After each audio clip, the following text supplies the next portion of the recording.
Thank you. And obviously, I would also like to thank our hosts for putting on the event, but also for inviting me here to speak. And I very much enjoyed the little film we saw before Amory's presentation, trying to really work the word Energiewende into the English language. And of course, it follows a great tradition of German, not just technical terms, but German words entering the English language. We've seen that in a number of areas, and I was just making a few notes. Some of them actually come from, as you look at which German words are used in the English language, you'll find things like Apfelstrudel, Leberwurst, Pretzel, Sauerkraut, Strudel. There's a kind of theme here. Oktoberfest, that's one that's often used, and of course Gummibär. But also words from other areas, Angst, Zeitgeist, and some of these I suspect will be able to work into the conversations with the panel. Hopefully not words like verboten, but certainly Zeitgeist I'd like to see used, because definitely Energiewende has caught the Zeitgeist. And then the other main area where you see German words in the English language is actually in technologies. So you see words like Fahrvergnügen and Vorsprung durch Technik, of course, but also diesel, Hertz. I've got a few others here. What have we got? In Autobahn, Volkswagen, of course, and the dreaded word Uber. But anyway, now hopefully this is opening up a new era where Energiewende will only be the first of many German words that leach into the English language. There's another one, Passivhaus, which is being used fairly commonly. I've got one in London, probably the only person yet, but here's hoping.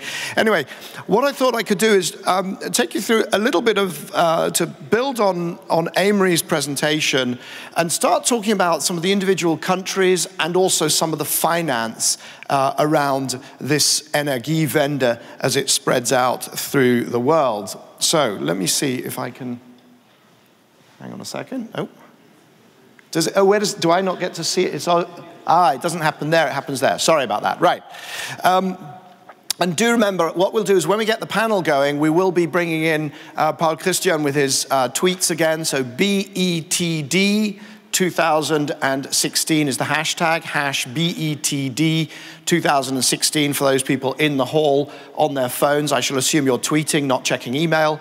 And of course, those who are out there on the live stream. So, overall money. We track the money. We've been doing this for about 12 years now, New Energy Finance, now Bloomberg New Energy Finance. And as you can see there, the amount of money flowing into clean energy reached last year a record. And the record, if you include large-scale hydro, I think these figures here that you see, 330 billion.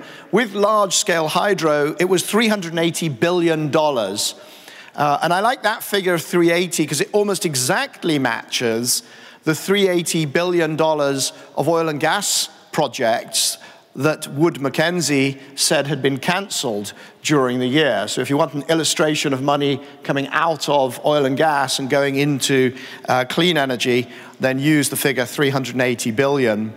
And it was a new record, and it was a new record despite the drop in oil, but particularly gas costs that we'd seen. So you go back to 2014, as oil prices crashed, I was authoritatively told by many commentators and experts that investment in renewable energy would now grind to a halt. So a new record was established duly in 2015. And it's too early to say, but I wouldn't be remotely surprised to see another record in 2016 when we put the figures together. It was also the first year that we saw renewable energy out-invest fossil in generating capacity around the world. So this is big projects, this is also rooftops, and you see there the green line is renewable energy investment, the gray line is fossil fuel, and you can see the green beats the gray now. Now, that's important because as I travel around the world, I still meet people, maybe some of those fossils that Amory was talking about, who call renewable energy alternative energy. There is nothing alternative about an energy source that is absorbing more than half of the capital being invested in generating capacity on the energy grids by the utilities and independent power producers of the world. It's also being adopted by corporates. And initially, there were financial service companies that said, oh, we'll go completely renewable. Well, that's not that difficult if you're a bank. You're not using that much electricity. But then you see media companies, they run server farms. That's more of a commitment when they say they'll use renewable energy, either partially or totally. Then you started to see retailers, consumer goods companies. Got some companies there very committed to the sector, and of course with a huge consumer footprint, distributing the products that will, to a certain extent, drive this revolution, the rooftop products from companies like IKEA or the energy efficiency products from the Walmarts of the world. But you're also seeing manufacturers, and most interestingly now, even primary energy and extractive industry companies using renewable energy. Now, why are they doing that? They're not doing it for greenwashing. They're doing it because it is both cheaper and less risky. When you invest in a wind farm or solar capacity to drive your chemicals plant, that is a piece of your cost base then that you can lock in, you can fix the interest rates, you're done, there's no variability. If you're extractive industries and you're exposed to the cost of diesel being trucked into the hinterland, I managed to get one good German word there, into the hinterland of whichever country you're operating in, then by going local, going renewable, you are controlling your costs. So it's all driven by this. It's our old friend, the experience curve. Amory has already talked about this, so I'll move on quickly, but these drops, 50% drop in the cost of wind power in 5-6 years. And there you can see the new records established this year. Solar, last year the record was Dubai, just under 6 cents. This year the record, and this is unsubsidized for solar, at the moment is held by Peru with a price of 4.8 US cents per kilowatt hour. This is sub 5 US cent solar. It's not the norm yet, but it is going to be the norm within a few years. That's absolutely clear. In wind, the current world record comes from a country well known to one of our next speakers, one of the panelists, which is Morocco, and that is 3 cents per kilowatt hour unsubsidized. 3 US cents. This is the cheapest form of new electrical generation that you can buy anywhere in the world. Quite extraordinary. And it's not that unusual. I said these are the world record projects, but we see these sorts of prices around the world. We see it in the US, we see it in India, we see it in South Africa. We see around the world prices not too dissimilar to these, and these will become the new norms. One of the other things we're seeing is the dominance of the developed world in clean energy has been eroded to the point where more investment in 2015 took place in the developing world than the developed world. So the myth that clean energy is a luxury to be invested in, to be purchased only once you have reached a certain level of per capita income in a country, it is a luxury and a nice to have. What we are seeing is it's shifting into the developing world, into countries where it is seen as a staple of their energy matrix. US, we see this kind of 4-year on-again, off-again cycle. It's to do with lots of micro elements, if you like, down at the microeconomic level of what tariffs, what support mechanisms expire, the investment tax credit when they come back and so on. It's also linked to the political cycle. So I'll leave you to figure out which direction it might head depending on which outcome in November. Staying with the developed world, you've got there Japan, which was almost non-existent as a market for renewable energy if you go back 10 years, 7 years, 6 years, and then, of course, after the tragedy of Fukushima, renewable energy has become a big part of Japan's investment mix. To the same scale, moving to Europe, much more troubled. This is Germany, where we saw, of course, the early leadership, enormous amounts of capital being invested, wind and solar in particular. Right now, we are waiting for that line to turn around and start heading up again. Perhaps that's something that we can work on here over the next few days. Okay.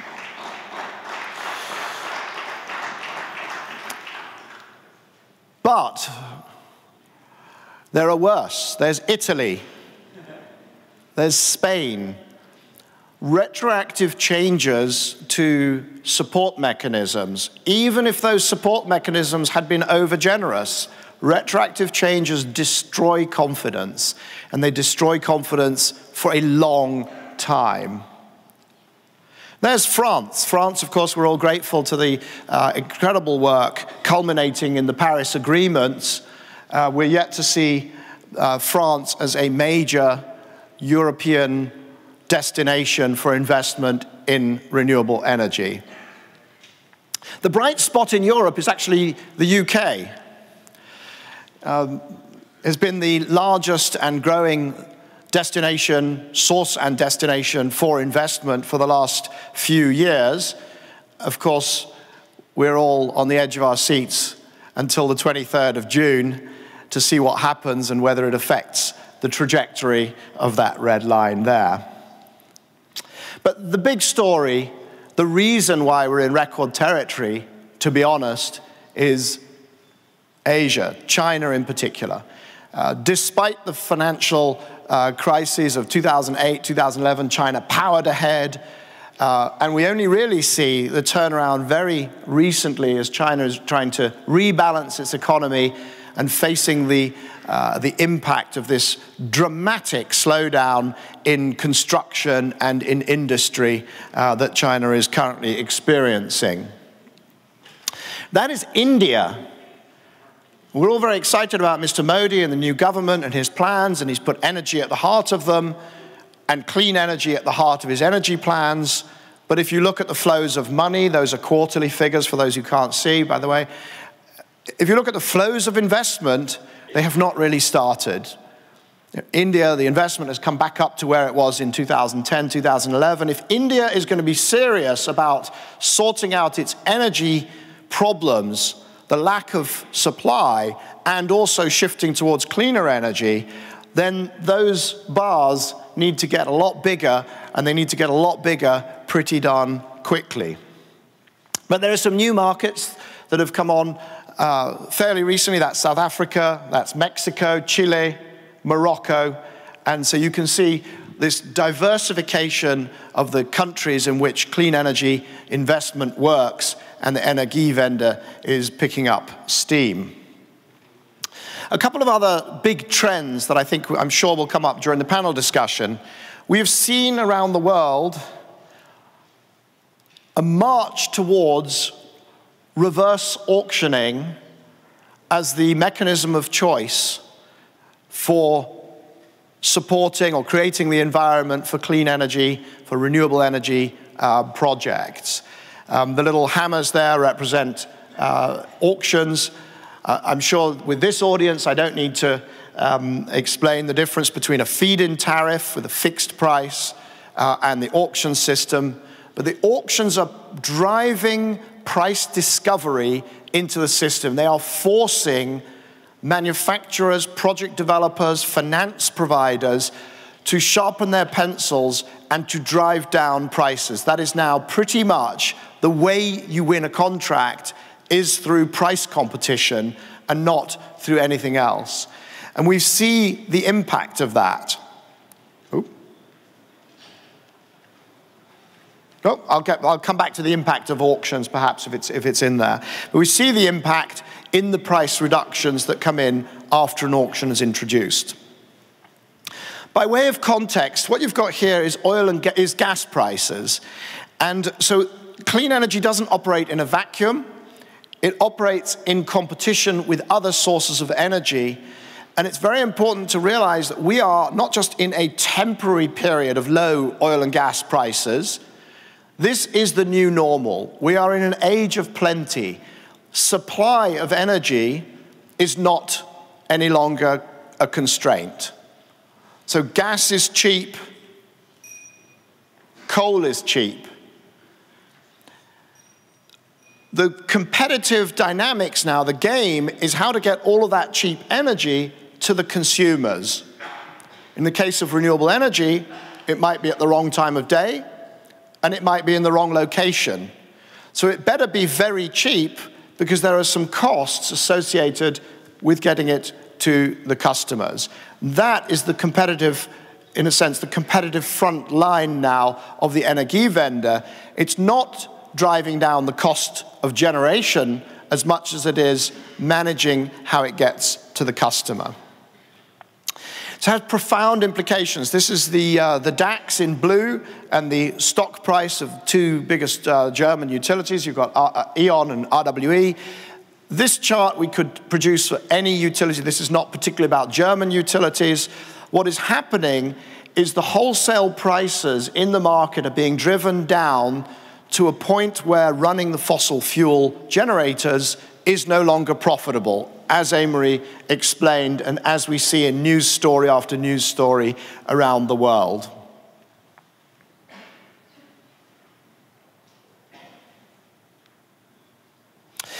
I want to just shift frames ever so slightly, something that hasn't come up much so far, which is vehicles. And Amory mentioned this because, well, actually, it has come up in Amory's discussion, but I think in the brief for the panel, it's about renewable energy and energy efficiency.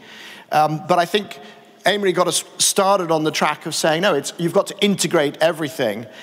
And in vehicles, we've seen a very dramatic growth in electric vehicles from a minuscule starting point. A very, very low base in terms of numbers of vehicles, but a 60% growth. And what we're about to see is the arrival of the 200-mile, $30,000 car. Now, you've got the BMW i3, which is not quite there yet, but coming down the tracks, the e-Golf, the range needs to get to around the 200-mile mark. There's the Nissan Leaf, the Chevy Bolt, and of course the Tesla Model 3.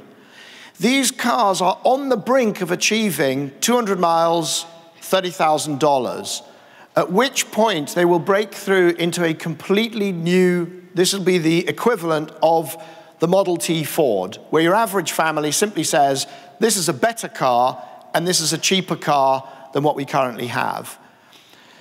So we've been working on a forecast of electric vehicle uptake. 2040, we think our central scenario is 35% of new vehicles will be electric. Now, if you translate that into oil demand, it takes out about 12 million barrels of demand.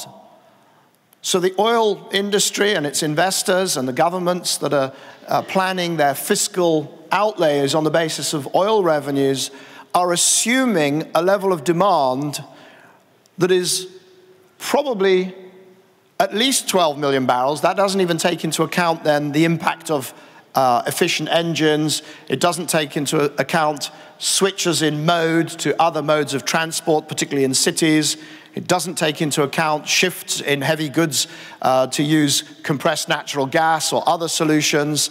And so what we're looking at potentially is the next version of that coal chart, where there's a much more rapid shift to electrification than is being built into the strategic plans of the auto industry. And that's a message I particularly wanted to deliver here today in Germany, which is so strong in the auto industry. This thing can pick up steam and it can start moving really, really fast. In fact, we have scenarios where it goes faster than 35% of new vehicles because you start linking this transition or the arrival of those cars to models like shared ownership and so on. So let me just link it back to Paris and also come back to the electrical system, the electricity sector. If you look at the Paris agreements, the INDCs that every country committed to and brought to Paris, and you say, well, what does it take to achieve those in terms of dollars and cents, in terms of the money? We're talking about an investment of $7 trillion between now and 2040 in renewable energy for generating electricity. But if you look at the structure of what happened in Paris, the business as usual there that you can see is the green wedge of emissions growing. And what Paris did was it locked in a set of agreements, the INDC trajectory, the brown ones. And Paris was derided as not solving the problem and it's not binding and so on. But it was a first step which bent that curve from the green to the brown wedges that you can see there. Paris also locked in a process for countries to come back to the table and to make further commitments every 5 years, and a process of transparency, accountability. Paris went far further than people expected. But the 2 degrees centigrade trajectory there you can see is a dotted blue line on that chart. That requires countries to come up with a lot more, to put lots more on the table over the coming 5-year cycles, including automotive, heating, industrial processes, and so on. But if you just look at the electrical system, just look at the generating capacity and the amount of money that would require just to get to the 2 degrees, and don't forget, Paris talked about coming in well below 2 degrees, but just to get to 2 degrees, what we need, I don't know what happened there, what we need is not $7 trillion between now and 2040, but $12 trillion.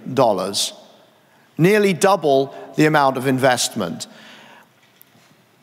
Now, that's a lot of trillions, so I'm going to stop there, and I'm going to bring my panel up onto the stage to talk about the various different countries and various different businesses and how they are going to operate within that environment. If I could bring my panel up to the stage.